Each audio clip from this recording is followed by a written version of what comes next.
Bonjour à toutes et tous. Je suis Céline Pinta, économiste de la construction, secrétaire générale à l'Intec aux côtés de Franck Desmond. Et je vais avoir le plaisir d'animer cet atelier aux côtés de François Bell. Une nouvelle ère se profile pour la filière bâtiment et construction. Le coût global constitue la racine de tout projet de construction.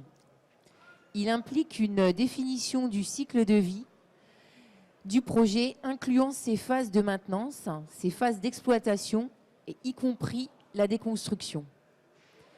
L'expertise des économistes, leur méthode de travail, leur antériorité leur permettent d'anticiper et d'avoir une véritable maîtrise du cycle de vie à la hauteur de celle imposée par la RE 2020.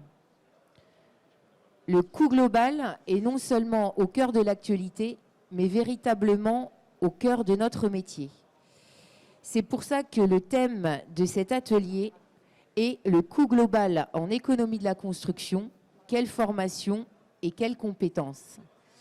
Pour cela, nous avons le plaisir d'accueillir autour de la table Nadine Paguet, chef du département génie civil construction durable à l'IUT de Bordeaux, Didier Christophe, président de Qualitel Formation, Ludovic Jean, vice-président recherche-développement, mais également en charge de plusieurs modules de formation, dont la formation au coût global, et Mathieu Lamy, président de l'OPQTech.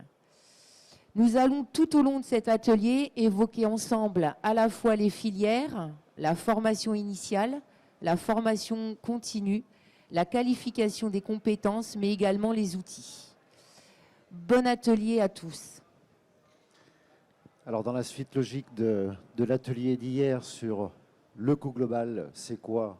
Suivi de la table ronde sur, on va dire, le côté réglementaire, etc., la technique, la politique autour de tous ces sujets. Maintenant, on va essayer de se pencher sur avec qui, comment, quelle formation, formation initiale, formation continue, qualification des opérations, enfin certification, pardon, des opérations, et après qualification des personnes.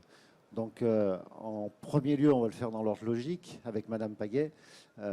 Aujourd'hui, quelles sont les filières qui proposent, on va dire, une ouverture sur le coût global? Bonjour, effectivement, moi je suis chef de département à l'IUT Génie Civil Construction Durable de Bordeaux. Précédemment, j'ai été responsable pendant plus de 10 ans d'une licence professionnelle économie de la construction de Lyon et du master économie de la construction et management de projet de Lyon. Puis je suis arrivée à Bordeaux, je me suis occupée de la licence pro économie de la construction de Bordeaux et depuis un an, je suis chef de département. Je suis chef de département effectivement à Bordeaux. Donc je parlerai essentiellement des formations universitaires et pas de la formation initiale pré-bac ou même juste BTS. En fait, il y a effectivement pour nous deux niveaux de sortie, celui en Bac plus 3 et celui en Bac plus 5. Celui en Bac plus 3 est en pleine révolution en ce moment puisque la licence pro économie de la construction s'englobe naturellement dans la formation du BUT, qui est le nouveau diplôme décerné par l'IUT. L'objectif étant de faire en sorte que les gens qui sortent soient le plus adaptables possible et soient aussi dans la capacité d'évoluer dans leur métier. Donc pour cela, la formation est relativement large. Je pourrais peut-être vous montrer plus précisément par la suite ce qu'il en est de ce diplôme en quelques slides. Et puis il y a effectivement le master qui, lui, équivaut à un titre d'ingénieur, enfin un niveau d'études Bac plus 5, et qui se spécialise en dernière année sur la partie économie de la construction. Et spécifiquement, les notions de coût global sont intégrées de quelle manière? Est-ce que sont sous une notion de mission ou est-ce que c'est une notion de compétence? Alors, le coût global, c'est une mission avant tout et ça englobe beaucoup de compétences différentes. Alors, si on regarde les compétences qui apparaissent dans le BUT, je vais peut-être juste lancer le diapo.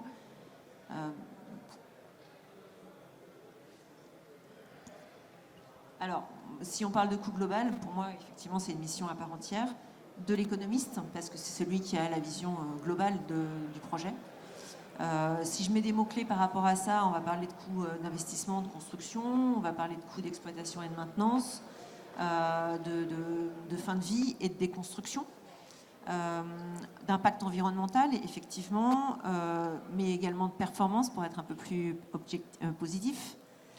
Il faut englober la durée de vie de l'ouvrage, parler d'externalité du coup qui est globale, qui est liée à l'externalité également. Bref, il faut faire de l'analyse de cycle de vie en parlant de coût global étendu, si je peux m'exprimer comme ça. On utilise des outils également qui sont gestionnables, mais aussi le BIM, parce que c'est un petit peu le même raisonnement. C'est aussi pour ça que je pense qu'aujourd'hui, à Bac+3, on a besoin de personnes qui sont adaptables, généralistes, qui ont une vision globale de l'acte de construire, pour pouvoir rentrer dans cette démarche collaborative qui est le BIM, et où chacun a besoin de comprendre le travail et l'importance des autres acteurs. En face de ça, on a des normes internationales, et puis la RE 2020, qui est évidemment intégrée dans nos formations. Bon, bref, tout ça dans les objectifs d'une finalité d'optimisation de coûts ou d'un outil de comparaison, d'analyse multicritère qu'on pourrait faire sur un choix ou une prescription d'un produit ou d'un autre. Si je regarde ce qu'on met en place dans le BUT de façon nationale, on a 5 blocs de compétences. Alors, je ne vais pas rentrer en détail dans tous les blocs de compétences, mais on a des blocs de compétences qui sont plus...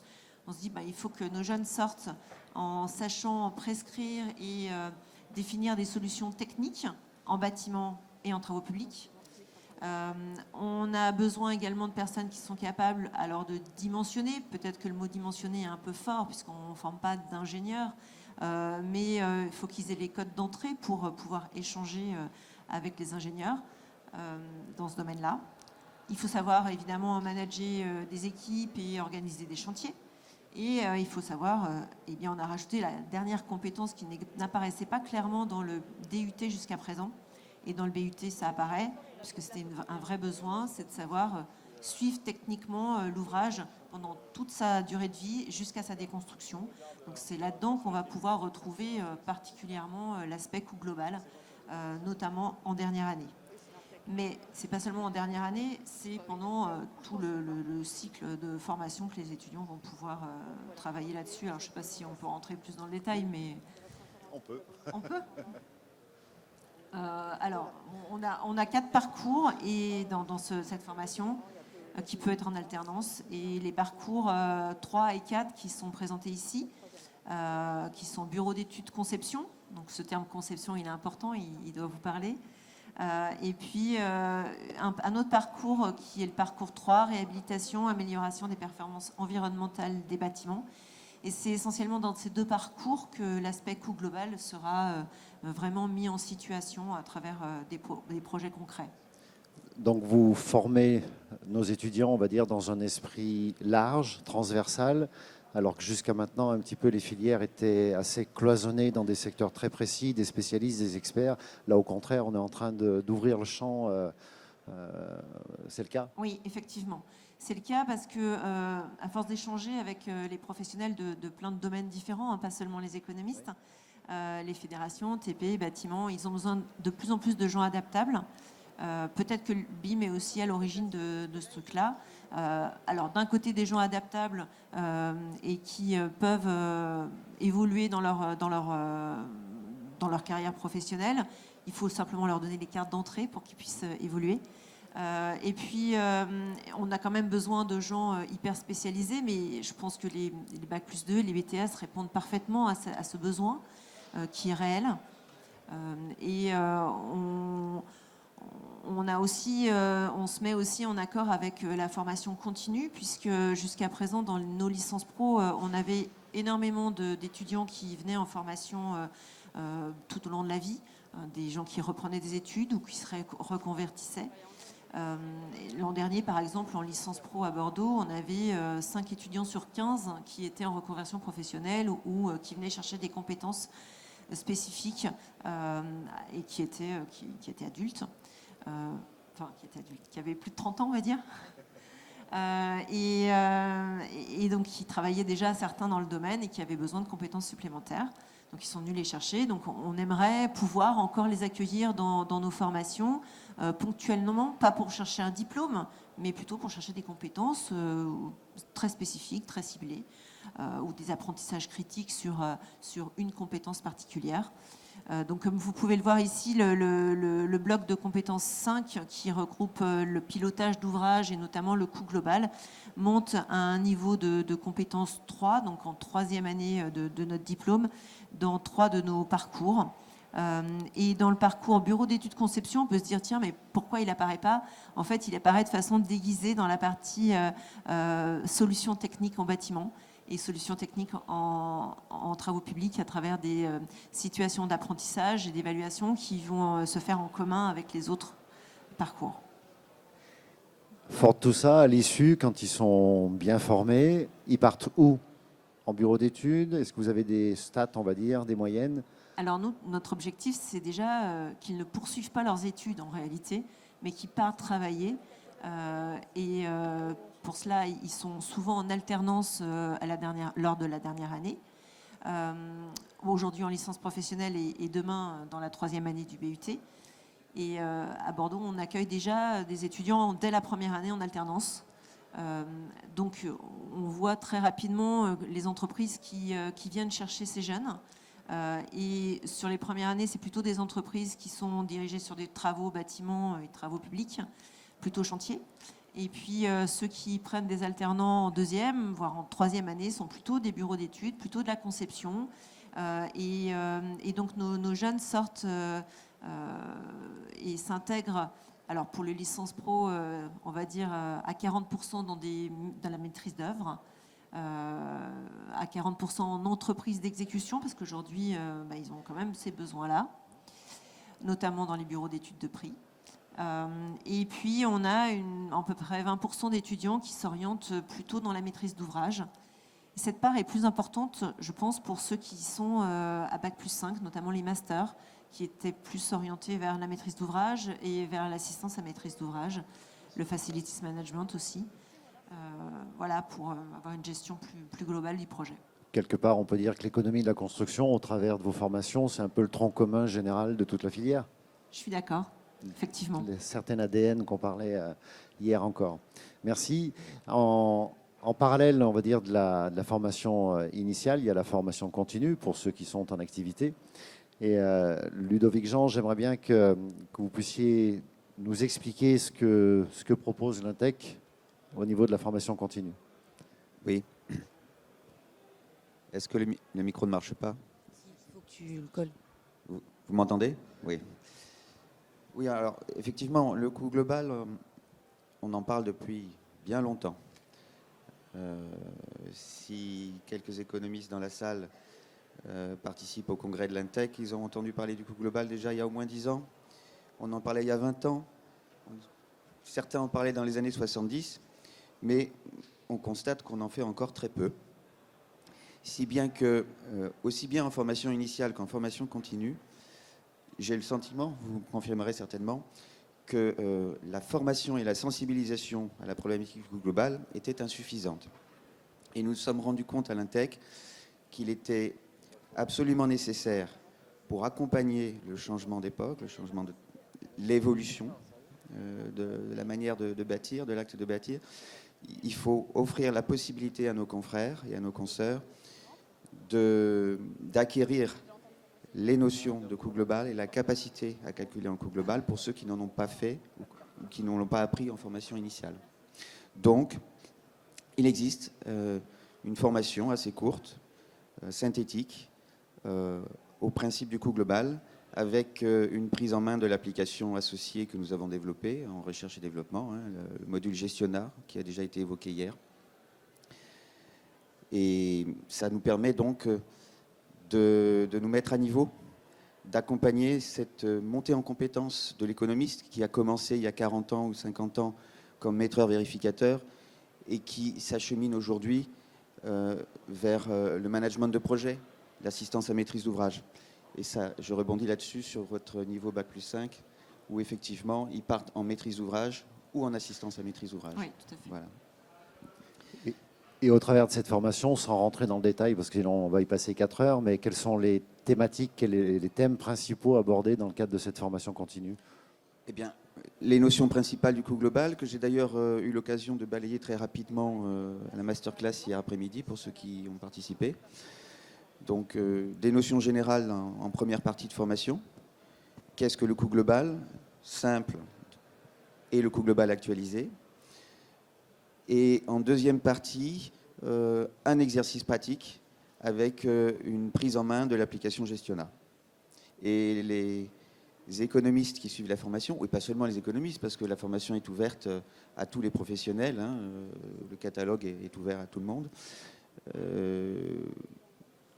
c'est l'occasion de repartir avec 1 ou 2 mois d'utilisation de l'application pour s'exercer à la construction d'un budget en coût global, soit sur une opération en cours, soit sur une opération déjà réalisée, pour acquérir cette compétence et pouvoir répondre à cette demande, à ce besoin latent des maîtres d'ouvrage qui n'expriment pas encore, qui ne formulent pas encore forcément très bien, mais on voit bien que ça monte en puissance et avec la réglementation qui nous pousse derrière et la fameuse RE 2020 qui arrive en 2022, le coût global va devenir incontournable.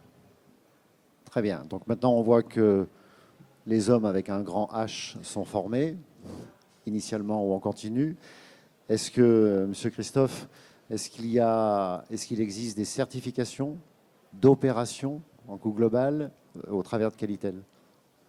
Alors, c'est pas tout à fait comme ça en fait. Hein. Donc, je vais essayer de passer les slides, mais ça ne fonctionne pas.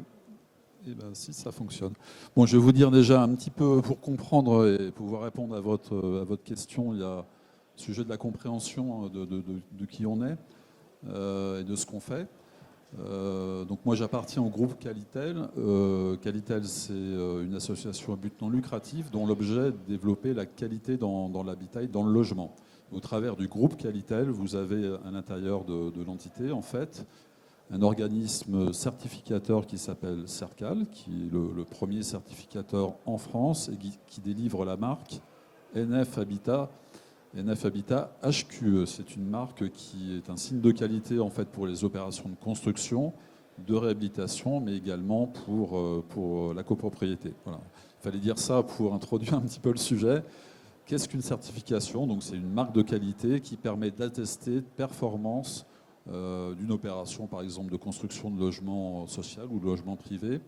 Et à l'intérieur de cette certification, qui est aujourd'hui très orientée sur le carbone, qui est très orientée sur la biodiversité, sur la qualité de l'air intérieur, il y a également des curseurs qui vont permettre à un maître d'ouvrage d'aller chercher une performance en coût global sur son opération avec un calcul en coût global. Voilà, ceci étant dit, pour un peu expliquer le contexte.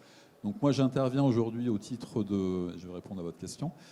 J'interviens au titre de Qualitel Formation, puisque Qualitel Formation a signé un partenariat avec l'Intec, Intec Service plus précisément, dans le but de développer la formation à destination des promoteurs et des bailleurs, puisque vous travaillez plutôt vers les économistes, voire d'autres populations. Et nous, notre cœur métier, c'est quand même effectivement plutôt les bailleurs sociaux et les promoteurs immobiliers.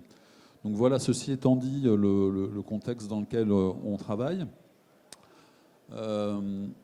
Sur notre partenariat, il est assez simple. Hein. On a mis en place la formation que vous indiquiez effectivement à destination des promoteurs et des bailleurs sociaux. On la diffuse, on la propose. Et donc ça rejoint également pour nous le développement du coût global au travers de notre activité de certification. C'est bien sûr l'objectif. Et au regard notamment de nouveaux produits de certification en lien avec la réglementation environnementale 2020 qui arrive au 1er janvier 2022, il y a un lien en fait entre ce qu'on propose en termes de certification environnementale, et également le coût global. Donc on a une démarche un peu conjointe qui vise en fait à inciter les maîtres d'ouvrage, finalement, à utiliser ces méthodologies. Ils vont l'être forcément, puisqu'il y a une réglementation, donc il n'y aura pas trop le choix. Mais en tout cas, sur le coût global, et je rejoins votre avis, hein, c'est un sujet qui est une sorte de serpent de mer, on va dire. Ça fait pas mal d'années, mais là, aujourd'hui, il y a une conjonction, en fait, avec les réglementations environnementales, d'aller plus loin vers le coût global. Donc ça, c'est important pour nous. Alors, quel est l'intérêt d'un maître d'ouvrage aujourd'hui qui serait client de la certification? C'est de mettre en place une démarche coût global, de faire appel à un AMO et de faire une étude en coût global. Alors, est-ce que c'est une étude en coût global générale sur son bâtiment? Peut-être. Est-ce que c'est une étude très segmentée sur un sujet particulier qui peut poser question, je ne sais pas quoi, la thermique, tout sujet particulier? Donc, c'est au maître d'ouvrage de l'indiquer. Et le fait de mettre en place cette étude, ça lui octroie des points supplémentaires sur des critères, enfin des certifications qui vont être HQE, haute qualité environnementale, avec un certain nombre de points supplémentaires. Alors, voilà en tout cas le contexte de la certification. Je vous la fais simple, hein, parce qu'on pourrait y rester quelques heures, bien sûr. Hein. Au-delà de ça, le travail de CERCAL, c'est effectivement d'inciter les maîtres d'ouvrage et les promoteurs à certifier leurs opérations pour se démarquer en termes de qualité intrinsèque, bien sûr. Et il y a également un certain nombre de collectivités qui, au travers de la France, je dirais, utilisent la certification comme un outil, entre guillemets, de garantie, leur permettant en contrepartie bien sûr de financement particulier accordé sur des AC ou sur autre chose, d'avoir des critères de qualité qui seront vérifiés par le certificateur. Alors on a une collectivité qui est assez en pointe sur le sujet, c'est Rennes Métropole, qui a imposé donc en Bretagne le critère coût global sur un profil HQE pour les opérations. Et donc les bailleurs sociaux, notamment, ont pour obligation de faire des études en coût global. Donc il y a forcément un certain nombre d'études qui sont menées. Et voilà, donc c'est un exemple d'une métropole qui saisit du sujet coût global pour l'imposer sur les opérations de construction. Je vais me permettre une petite question. Au travers de ce que vous venez de dire, je comprends que le calcul en coût global peut être un élément déterminant pour la certification, mais ce n'est pas doit. Est-ce qu'on pourrait espérer à terme, et notamment par rapport à la RE 2020 qui arrive tambour battant, est-ce qu'à un moment donné, il ne va pas y avoir une convergence, on va dire, entre la CV, le coût global et ainsi de suite, qui va obliger d'avoir des calculs en coûts globaux pour avoir une certification d'opération? À titre personnel, je ne pense pas qu'il y aura une obligation. C'est une incitation à faire. Et bon, toute la difficulté quand même, c'est dans le mode de faire, c'est que le promoteur a pour objet de vendre son bâtiment à des acquéreurs. Donc il n'est pas directement responsable effectivement de l'exploitation, même s'il y a beaucoup de promoteurs qui font des démarches de plus en plus, en tout cas, pour intégrer les éléments d'exploitation. Et les constructeurs, plutôt bailleurs, effectivement, fréquemment, les équipes sont un peu différentes entre ceux qui vont construire et ceux qui vont exploiter. Même si, effectivement, le lien, il est de plus en plus important. Mais bon, donc il y a quand même une difficulté qui est dans l'organisation, en fait, des projets. Et après, comme il n'y a pas d'obligation, c'est une incitation, une volonté, et ça dépend effectivement de la volonté et de la motivation intrinsèque des directions techniques, notamment, qui vont imposer ou pas ce genre de pratique. Mais pour être positif, en tout cas dans la conclusion, c'est qu'il y a forcément nécessité. Hein. Enfin, je veux dire, on est tous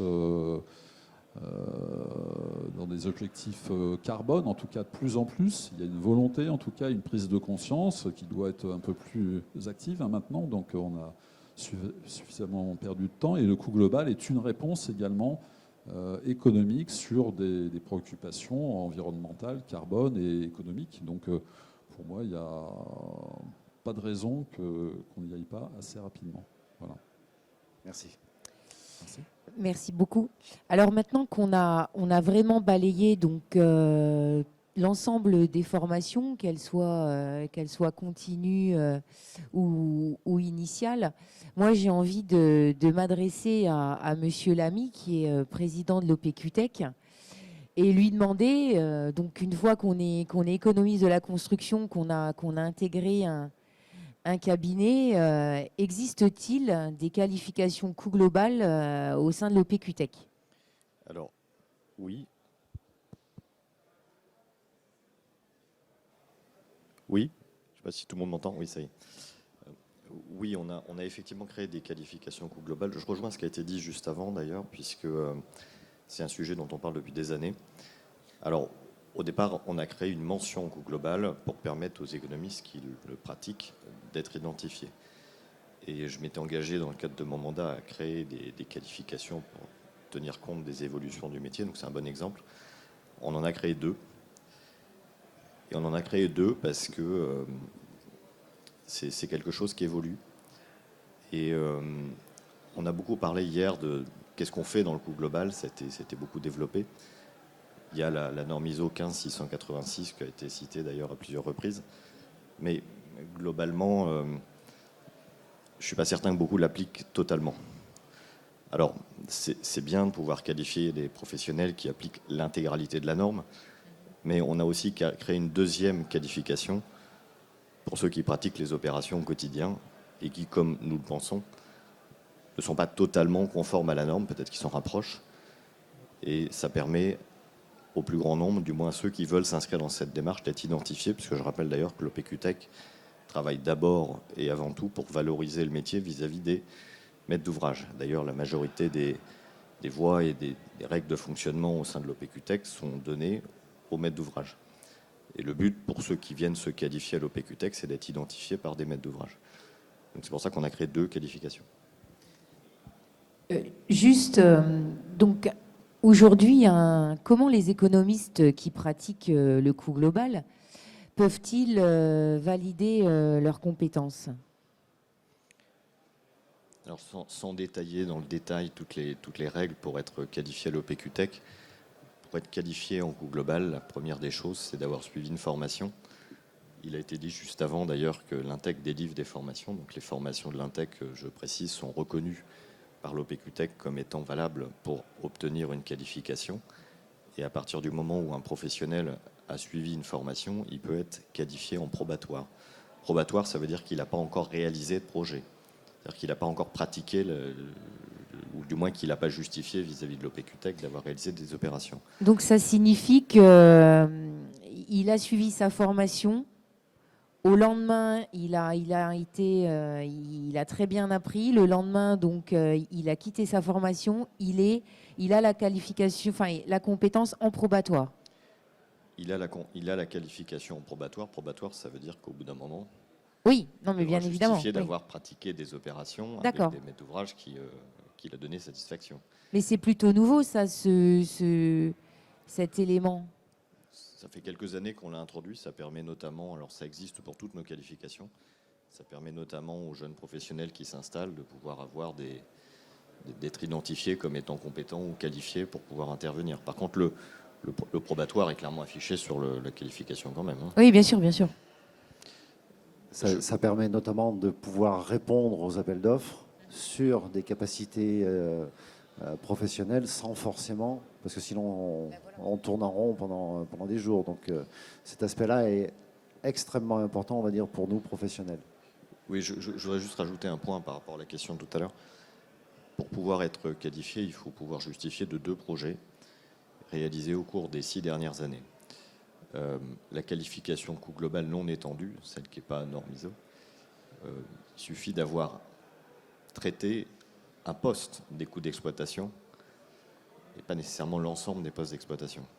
Parce qu'on sait que la plupart des praticiens, et d'ailleurs c'est une demande des maîtres d'ouvrage justement, travaillent bien souvent sur le sujet de l'énergie. Parce que vous l'avez cité, c'est effectivement un sujet qui monte en importance au fur et à mesure des années. L'énergie, le gros entretien, la maintenance sont les sujets qui reviennent le plus souvent et on n'intervient pas nécessairement, on n'est pas nécessairement sollicité pour faire tous les postes des coûts d'exploitation. Mais on sait qu'on a des demandes de plus en plus fortes, et donc je pense que c'était utile pour tout le monde de pouvoir être identifié comme étant compétent et qualifié sur ces sujets. Alors, est-ce que dans le même temps, l'OPQTech propose des qualifications, on va dire, spécifiquement pour l'ACV? Alors l'ACV, je rejoins ce qui a été dit tout à l'heure pour le coût global, hein. C'est un sujet qui date pas d'aujourd'hui, Ouais. mais qui vient aussi. Sauf qu'on est quand même beaucoup moins avancé. Donc on a créé une mention qui permet aux professionnels qui ont suivi une formation, qui ont mis en place des outils, d'être identifiés par nos maîtres d'ouvrage pour pouvoir justement être valorisés comme tels. Donc Mais on est prêt. Mais on n'a pas créé une qualification, on n'en est pas encore là. Oui, chaque jour suffit sa peine. D'ailleurs, je rappelle que ça a été dit hier, on considère que tous les praticiens, tous les économistes ont dans leur ADN de pouvoir faire du coût global. C'est bien pour ça que l'OPQTech a souhaité créer une qualification. En parallèle, les marchés demandent de montrer patte blanche, on va dire, etc. Donc on voit que l'Intech et l'OPQTech s'organisent autour de ça. Donc on ne peut que s'en réjouir. Donc on a les hommes formés, qualifiés, on a des opérations aussi certifiées. Mais maintenant, on travaille avec quoi? Donc Ludovic Jean, quels sont les outils autour du coût global? Ben, je l'ai évoqué en décrivant rapidement le contenu de la formation proposée par l'Intech. Et ça a fait l'objet d'une présentation en masterclass hier. Nous avons un outil qui s'appelle Gestiona, qui est simple et efficace pour calculer en coût global. Et autant que je sache, à ce jour, nous sommes les pionniers. Il n'y a pas d'autres applications disponibles sur le marché. Donc c'est assez liminaire, assez bref, puisqu'il existe un outil, le nôtre. Celui de C'est déjà pas mal. Voilà. Par contre, cet outil, et ça rejoint ce que disait, je pense, Madame Paguet tout à l'heure, on a besoin, pour ce genre de calcul, de données pour faire de la stat. Et de la stat, plus il y a de données, plus elle est fiable, et ainsi de suite. Comment l'Intech va s'organiser, on va dire, pour récupérer cette donnée produite dans tout le territoire? Alors, on y pense depuis quelque temps au secteur R&D. Christophe Marais avant moi déjà. Ça a commencé il y a quelques années. C'est pas simple à mettre en place parce que les économistes sont souvent assez jaloux de leurs données. Mais il faudra bien qu'on les partage et Protecteur qu'on les peut-être, mutualise. pas jaloux, protecteur. Protecteur. Disons qu'ils ont un sens de la valeur de leur travail. Voilà. Et donc, c'est pas toujours simple d'arriver à collecter les données des confrères, mais on réfléchit à un dispositif associé à l'usage de l'application qui nous permettrait de remonter beaucoup plus efficacement les données de manière anonyme. Et puis, jusqu'à présent, nous travaillons avec des collèges qui régulièrement collectent des données, les analysent, les valident pour mettre à jour les modules de la suite logicielle. Est-ce qu'on pourrait imaginer, je ne sais pas comment, je n'ai pas la solution, Ouais. de récupérer, on va dire, ne serait-ce que tous les marchés publics qui sont publiés, donc de récupérer toute cette donnée-là, ce serait déjà pas mal. Mais là, on pourrait basculer sur le sujet de l'Observatoire des coûts, qui est Oui. une grande ambition de l'Intech, qui a été évoquée, je crois même pendant le grand débat hier. L'Observatoire des coûts, ça va être l'institution qui va nous permettre de collecter, traiter et publier des données statistiques, des données de coûts. Voilà. Merci. Je vous propose peut-être qu'on fasse passer un micro et puis donc si vous avez des questions, si vous souhaitez avoir des compléments d'information sur tout ce qui vient de vous être dit, eh ben, je vous propose de le faire dès à présent. On sera ravis d'y répondre en tout cas. Est-ce qu'il y a des questions? N'ayez pas peur au fond de la salle. Je crois qu'il y a des étudiants parmi vous. Oui. Les étudiants, non, vous n'avez pas de questions particulières, pas de... Madame Paguet était très claire.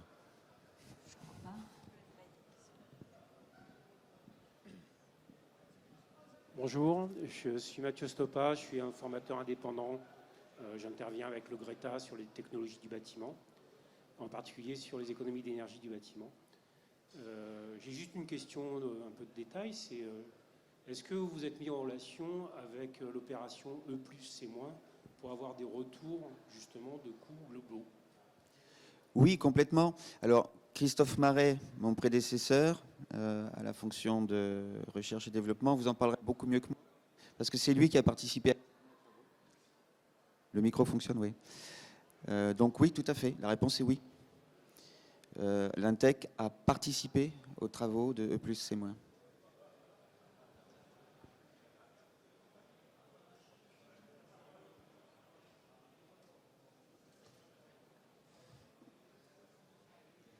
Je ne devrais pas le faire, mais je le fais, je vais prendre la parole. Faites gaffe.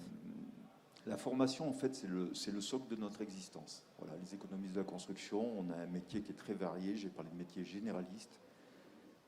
Quand on fait en fait un atelier comme celui-ci, c'est de vous faire passer un message important, c'est qu'on travaille sur la filière de la formation.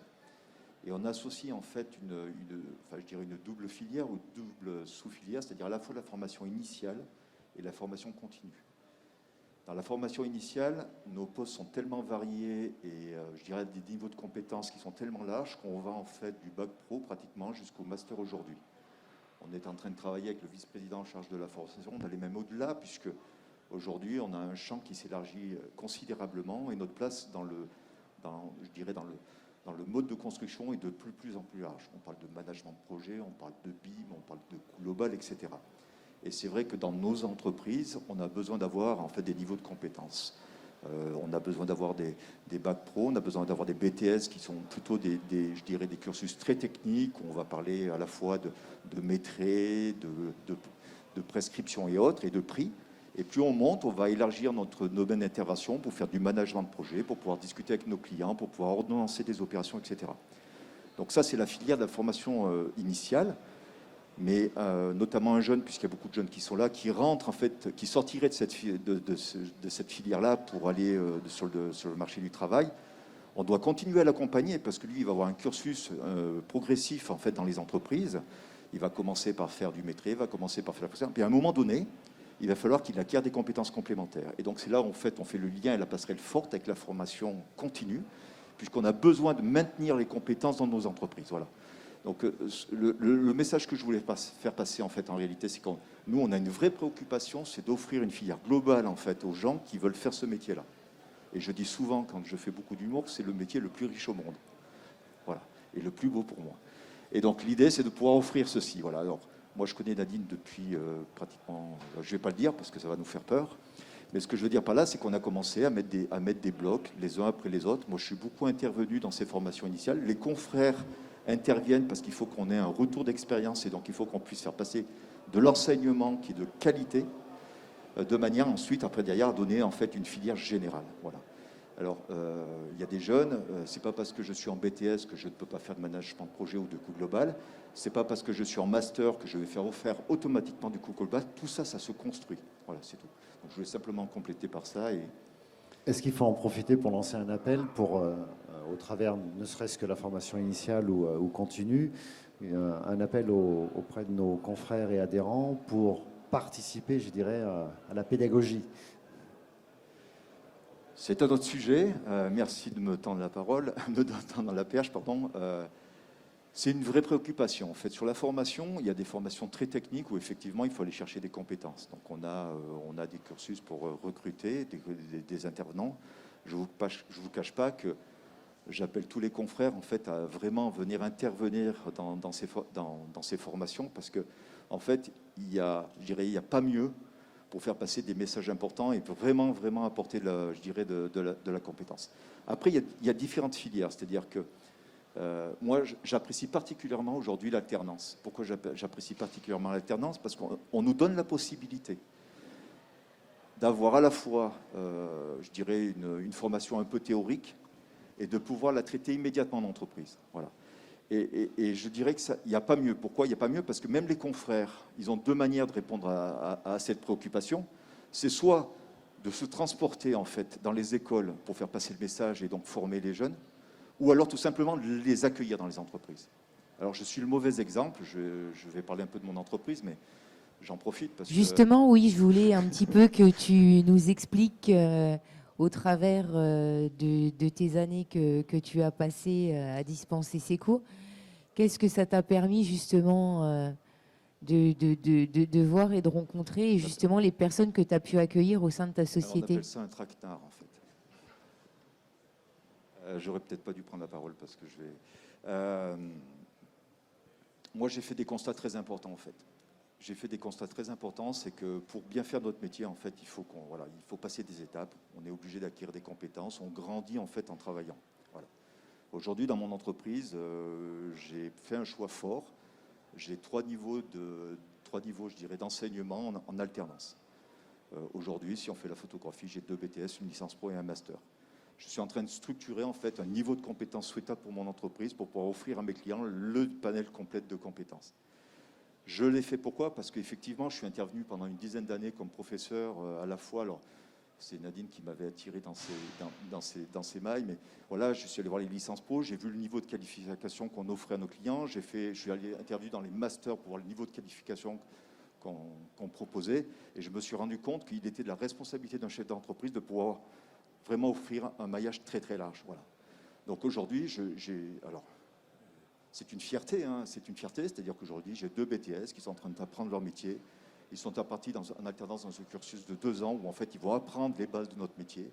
Ils vont faire du maîtrise pendant quelques temps. Après ils vont faire de la prescription, puis après ils feront du prix. J'ai la chance d'avoir une licence pro qui a une petite spécificité, qu'il a pris une option BIM parce qu'aujourd'hui, très clairement, ça fait partie des préoccupations qu'on doit avoir en qualité de chef d'entreprise. Et c'est une vraie perturbation pour produire avec de la qualité. Et on a un master parce qu'à un moment donné, il faut aussi être en capacité de pouvoir piloter le projet, les manager, rencontrer nos clients. Voilà. Toutes nos entreprises doivent être structurées comme ça et donner la possibilité à tous les jeunes de trouver leur place dans ce dispositif-là. Voilà. Donc je ne suis peut-être pas forcément le bon exemple, mais en tout cas, c'est une vraie préoccupation. Et si je reprends ma casquette cette fois syndicale, je pense que ce serait irresponsable pour les adhérents de l'Intec de ne pas s'impliquer dans la formation. Pourquoi? Parce qu'en fait, à un moment donné, on a besoin effectivement d'avoir toutes ces compétences à disposition pour les offrir à nos clients. Et si on le fait, l'économiste en fait trouvera vraiment son place dans le dispositif, enfin en tout cas dans l'acte de construire. Voilà. On est sur un métier, enfin on est sur, je dirais, une chaîne qui est en pleine mutation. C'est à nous de prendre notre place. Voilà. Si je peux me permettre, j'en profite pour vous convaincre d'intervenir effectivement les économistes dans nos formations.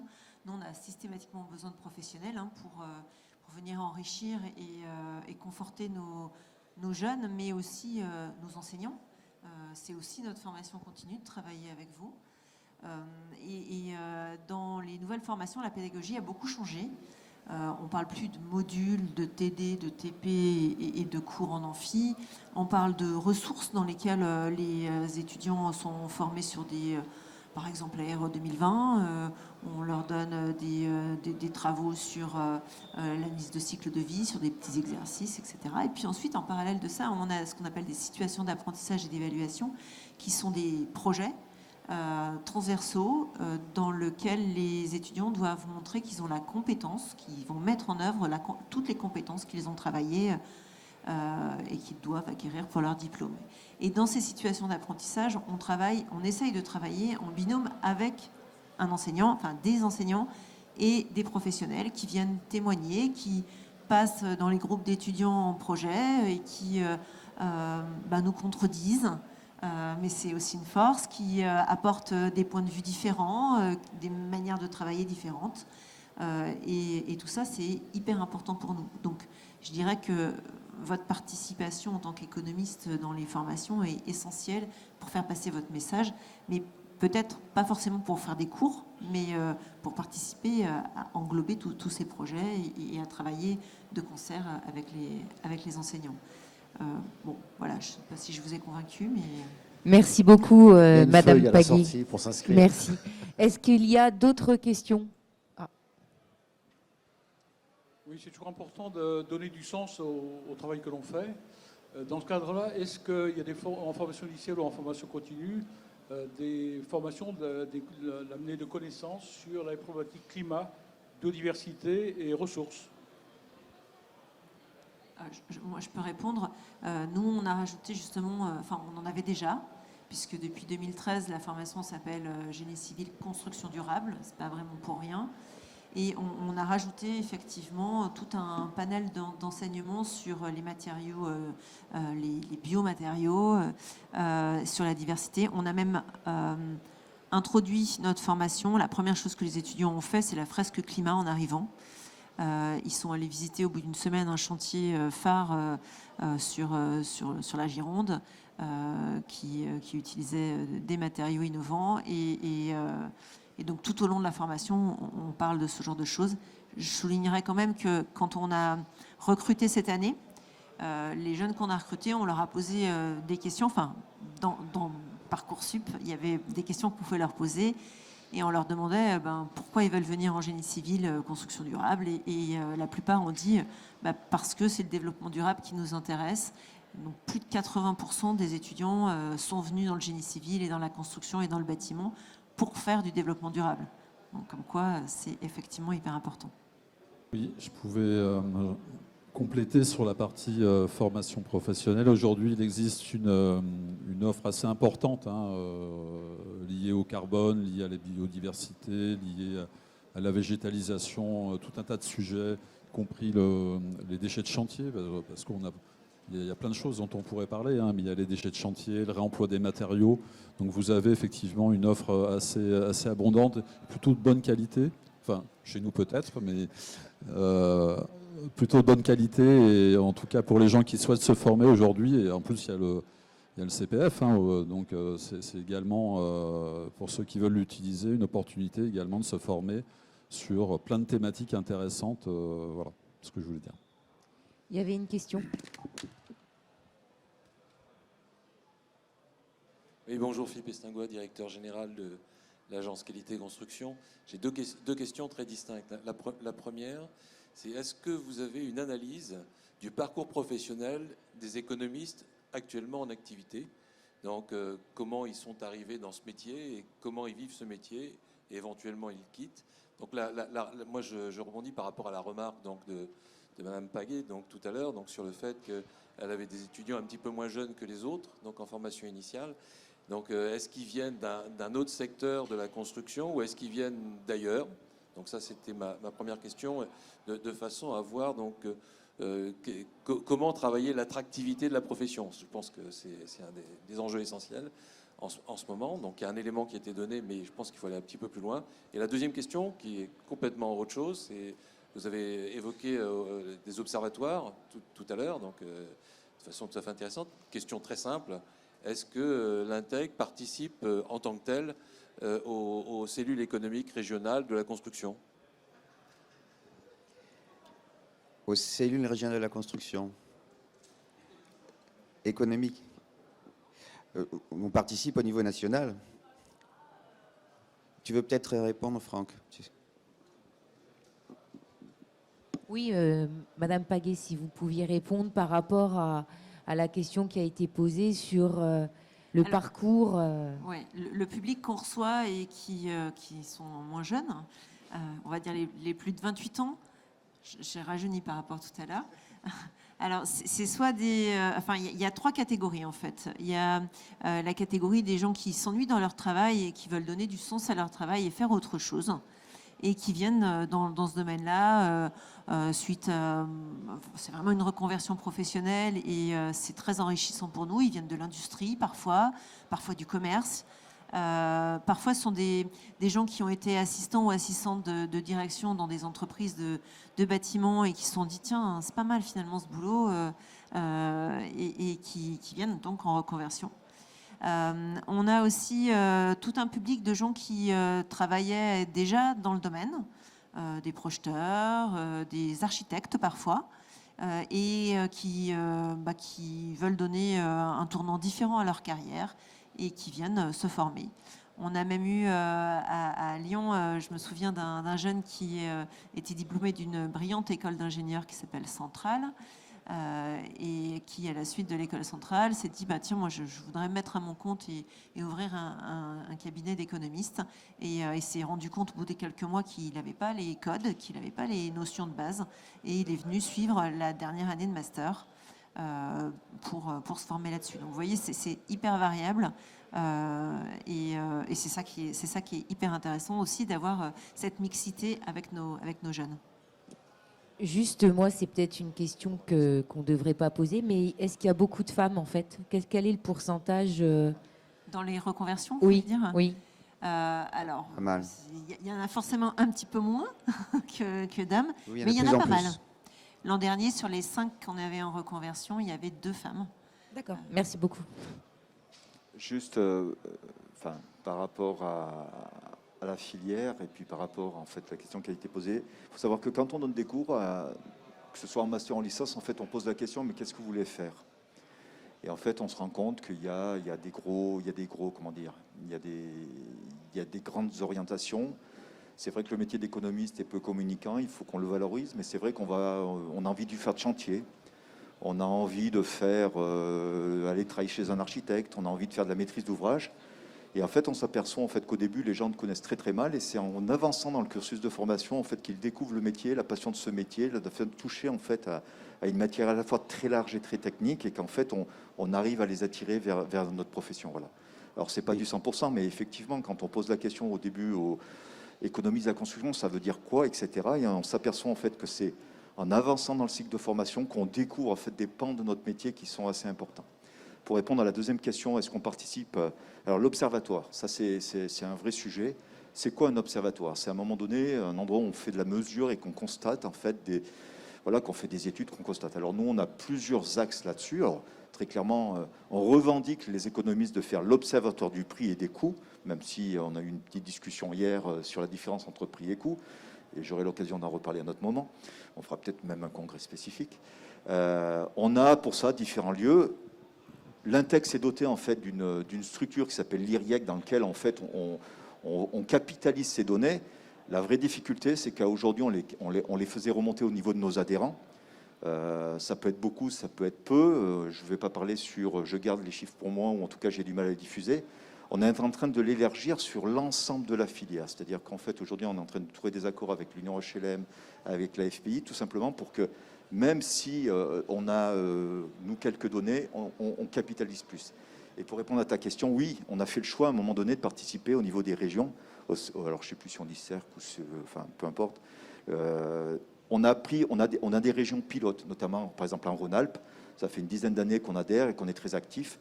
On a pris la décision très récemment d'aller aussi dans les territoires d'outre-mer, parce qu'on n'a pas la même lecture dans les territoires d'outre-mer. Et notamment, on est en train de trouver un accord sur les Antilles, parce qu'il y a des vraies préoccupations. Ils n'ont pas les mêmes problématiques. Donc, oui, on le fait, on ne le généralise pas sur l'ensemble du territoire. À un moment donné, on a des lieux où il y a un peu d'expertise et on fait ce travail. Donc, je sais qu'on le fait en Normandie, on le fait aujourd'hui en Rhône-Alpes. On est très actif en Rhône-Alpes parce que je le revendique, je suis lyonnais, donc c'est le terreau de l'économie de la construction. C'est fait. Là, je vais pas. Moi, je dirais Méditerranée, mais bon. Ouais, moi, je serais pareil, je pense, mais c'est pas grave. Voilà. Donc oui, la réponse, elle est oui, mais alors à notre juste mesure. À notre juste mesure, on vient d'imaginer. C'est beaucoup plus large que ça. Quand on est sur le champ de l'entreprise générale, quand on est sur le champ de l'économie un peu plus large, c'est vrai que nous, on a une part qui est pas congrue, mais qui est importante. Mais voilà, on apporte notre valeur ajoutée à la hauteur de ce qu'on dit. Oui, et sur la première question, si je peux ajouter quelque chose, faire connaître notre métier, ça veut dire nous présenter dans les établissements de formation initiale. Et cette démarche-là, elle a déjà été initiée en région. Nos représentants régionaux se déplacent dans les établissements, niveau BTS, niveau licence pro, pour présenter le métier et présenter évidemment l'Intec. Voilà. Moi, ce que je fais beaucoup, je vais parler de ma société. J'ai une microstructure, mais en règle générale, j'accueille tous les ans au moins un BTS. Donc le BTS, c'était 2 mois en entreprise. Et c'est vrai que comme ils viennent en fait en fin de première année, j'ai pour habitude, au courant de la 2e année, d'aller me présenter à la classe. Donc, je suis en général accueillie par l'établissement et donc je leur parle du métier. Alors, c'est vrai que bon, il n'y a pas beaucoup de femmes dans le métier. Il y en a de plus en plus. En plus, elles travaillent très bien. Donc, j'espère qu'il y en aura encore plus demain. Et Et ce qui m'a fait plaisir la dernière fois que j'y suis allée, c'est qu'à des moments, il y a quand même des élèves qui sont en deuxième année et puis ils ont déjà appris beaucoup de choses parce que la première année, ils ne venaient pas forcément de la filière du bâtiment, ils venaient peut-être d'un bac général, ils se sont retrouvés en BTS économie de la construction. Ils se sont dit, ah, est-ce que c'est vraiment ça? Ils n'avaient pas très bien compris encore ce que c'était que le métier. Et en général, quand je leur parle, la dernière fois, il y a quand même un élève qui avait dit, oh, je ne savais pas trop si j'allais vraiment m'accrocher. Ben, au final, je vais continuer et cette deuxième année, je vais la faire en entier. Et puis, donc, c'est toujours très sympa de se dire, bah, tiens, un élève qui voulait arrêter et qui ne voulait pas continuer sa deuxième année, et ben aujourd'hui, il y est toujours et en tout cas, ça me ravit. Voilà. Je ne sais pas s'il y a d'autres questions. Oui, s'il vous plaît. Je suis étudiant maître du bâtiment et du coup, je me demandais dans quelle mesure vous faisiez face aux lois du marché, des marchés en général dans le bâtiment, par rapport à ce calcul du coût global, justement. Vous pouvez répéter, c'est vrai qu'en plus, je suis désolée. Dans quelle mesure vous faites face aux lois des marchés dans l'étude du prix global, du coût global des bâtiments? En tant que formateur ou de centre de formation, dans quelle mesure vous influencez ça? Parce que ça fait varier le coût global de... Est-ce que vous avez compris ma question? Alors, c'est ce qui a été évoqué hier soir au grand débat, partiellement. Si tu veux répondre, Ludovic. Non, vas-y. C'est le... Mais, non, c'est-à-dire que comment on peut influencer le marché, nous, c'est en formant les économistes à la compétence qu'on construit une offre de service. Et quand l'offre de service est là, elle est déjà positionnée pour répondre à un besoin latent. Comme je le disais tout à l'heure, ce besoin de mesurement des coûts à l'échelle de la vie de l'ouvrage, depuis sa construction jusqu'à sa déconstruction, c'est un besoin qui est latent et qui va émerger assez brutalement par la force des choses avec la réglementation. Et nous sommes là pour former les économistes à la compétence pour répondre à cette demande du marché qui va arriver. Voilà. Et les prix se feront avec la loi de la concurrence, je veux dire. Est-ce que j'ai répondu à la question? Moi, je pensais que la question était un peu tournée. Comment on prend en compte, on va dire, les éléments conjoncturels dans le cycle de la formation? Comment on s'adapte en fonction de l'évolution, on va dire, des événements?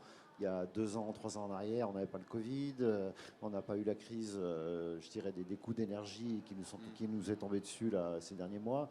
Est-ce que ces événements, j'allais dire, influent sur nos programmes de formation ou pas?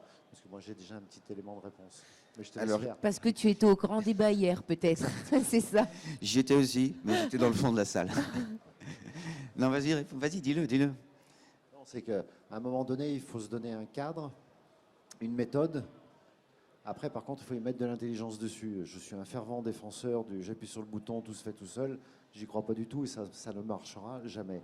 Donc au bout d'un moment, c'est là où on rejoint ce qu'évoquait Franck tout à l'heure. C'est toute l'ADN de notre métier, c'est ça, c'est de savoir analyser, synthétiser et intégrer, on va dire, ces éléments-là à notre juste mesure. Mais on n'est pas non plus des devins. On n'a pas de boule de cristal, on ne peut pas prévoir quelque chose sur 3 ans et ainsi de suite. Donc il faut rester aussi humble dans le même temps. Mais c'est ce que disait Franck tout à l'heure, c'est ce travail de longue haleine, cette expérience qui nous permet d'avoir ce bon jugement économique en fonction des événements conjoncturels qui se passent. Et si je peux me permettre, vous pourrez regarder le replay du grand débat hier. On a énormément évoqué le sujet et vous verrez qu'il y a eu des avis très tranchés et très partagés. Donc je vous conseille de le suivre en replay. Il sera disponible sur la chaîne YouTube à partir de... Lundi, je crois. Voilà, la régie me dit lundi. Voilà. Est-ce qu'on a répondu Oui, en fait, je pensais plus à une uniformisation des coûts et des tarifs pour pratiquer une vraie globalité, plus ou moins dans... Alors, oui, ça c'est très important, c'est-à dire que nous travaillons, avec la suite logicielle méthode que nous avons développée à l'Intec, nous travaillons à la démocratisation, à la diffusion d'une nomenclature d'estimation que nous aimerions voir devenir la référence de fait pour que tous les économistes, tous les maîtres d'ouvrage utilisent le même langage, la même lecture des chiffres. Effectivement, ça c'est quelque chose d'important. Donc, méthode Intec et puis aussi une nomenclature internationale qui existe, avec laquelle il faut que nous soyons compatibles, ce qui semble être le cas. On parle de structuration de données, là. Structuration de données, c'est ça. Présentation des chiffres selon un modèle commun pour parler tous le même langage. Maître d'ouvrage, maître d'œuvre, assistant à maîtrise d'ouvrage, économiste. Et est-ce qu'on peut espérer, j'ai beaucoup d'espoir moi quand même, est-ce qu'on peut espérer, fonction du BIM, fonction de la RE 2020, etc., tout ce qui arrive et qui se cumule, au bout d'un moment, si on laisse tout ça, pardonnez-moi l'expression, un peu en vrac, on sera bien contraint de se structurer à minima. Et oui.